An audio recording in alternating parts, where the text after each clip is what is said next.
मैं तो लाइफ में टर्निंग्स पर बहुत भरोसा करता हूँ।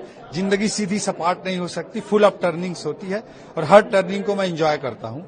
आज राजनीति में छत्तीसगढ़ की जनता जनार्दन के आशीर्वाद से और रायगढ़ की जनता जनार्दन के जनादेश से मैं वित्त मंत्री के रूप में भूमिका निभा पा रहा हूँ और कल पहला बजट प्रस्तुत करूंगा। ये मेरे लिए बहुत गौरव का भी क्षण है और मेरे लिए बहुत बड़ा अवसर भी है कि छत्तीसगढ़ की जनता के लिए मैं बहुत कुछ कर पा रहा हूँ। और कल के बजट में हम गरीबों, किसानों, युवाओं, महिलाओं को समर्पित बहुत सारी योजनाएं भी लेकर आएंगे और इसके अलावा टेक्नोलॉजी बेस्ड रिफॉर्म्स और गुड गवर्नेंस के माध्यम से फास्टेस्ट इकोनॉमिक ग्रोथ कैसे हो और आने वाले समय में छत्तीसगढ़ को एक नई ऊंचाई पर पहुंचाने के लिए हमारा विजन क्या हो, स्ट्रेटजी क्या हो, रणनीति क्या हो, इस पर एक रोड मैप भी मैं इस बजट के माध्यम से प्रस्तुत करने का प्रयास करूंगा। बजट केवल आय व्यय का दस्तावेज मात्र नहीं होता, किसी सरकार के विजन और रोड मैप को प्रदर्शित करने वाला दस्तावेज भी होता है। इस दृष्टिकोण से मैं बजट को प्रस्तुत करने का कल प्रयास करूंगा। सर, आपने रोड मैप की बात कही। बजट सिर्फ एक डॉक्यूमेंट नहीं होता है, एक रोड मैप होता है, स्ट्रैटेजिक पिलर होता है। तो क्या वो नई चीजें होंगी एजुकेशन सेक्टर में और भी एम्प्लॉयमेंट जनरेशन के लिए?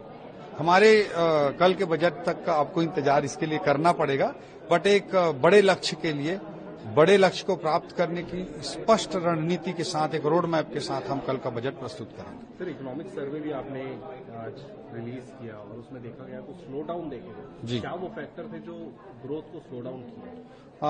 आर्थिक सर्वेक्षण के डाटे साफ तौर पर कहते हैं आंकड़े की वर्ष 2023-24 के लिए जो ग्रोथ रेट है वो 6.56% मात्र है, जबकि राष्ट्रीय औसत 7.32% का है जीडीपी के ग्रोथ का। पर कैपिटा इनकम छत्तीसगढ़ का कम है, वो तो खैर नेचुरल सी बात है, पहले एक लिगेसी चली आ रही है दशकों से। बट जो पर कैपिटा इनकम है छत्तीसगढ़ का, उसका ग्रोथ का रेट भी राष्ट्रीय औसत से कम है। तो निश्चित रूप से 5 साल में जो माफिया राज चला कांग्रेस के राज में छत्तीसगढ़ में, एक एनार्की थी, एक करप्ट सिस्टम था, उसके कारण से उसका दुष्परिणाम इकोनॉमी को भी झेलना पड़ा है। इकोनॉमी भी उससे हिट हुई है, उसी कारण से इकोनॉमी में साफ तौर पर स्लो डाउन दिखाई दे रहा है। करप्ट सिस्टम और एनआरकी की बात कही आपने, माफिया राज की बात कही आपने, प्रीवियस गवर्नमेंट, तो क्या वो एक्शन रहेंगे?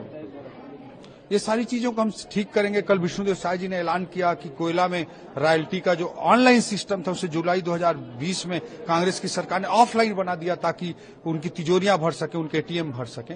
उसको कल विष्णुदेव साय जी ने फिर से ऑनलाइन करने की घोषणा की। इसी तरह के सारे एक्सपेरिमेंट्स हम टेक्नोलॉजी बेस्ड एक्सपेरिमेंट्स कैसे करेंगे और उससे रिफॉर्म्स और गुड गवर्नेंस को स्थापित करते हुए फास्टेस्ट इकोनॉमिक ग्रोथ कैसे इंश्योर करेंगे, उस पर फोकस्ड बजट होगा।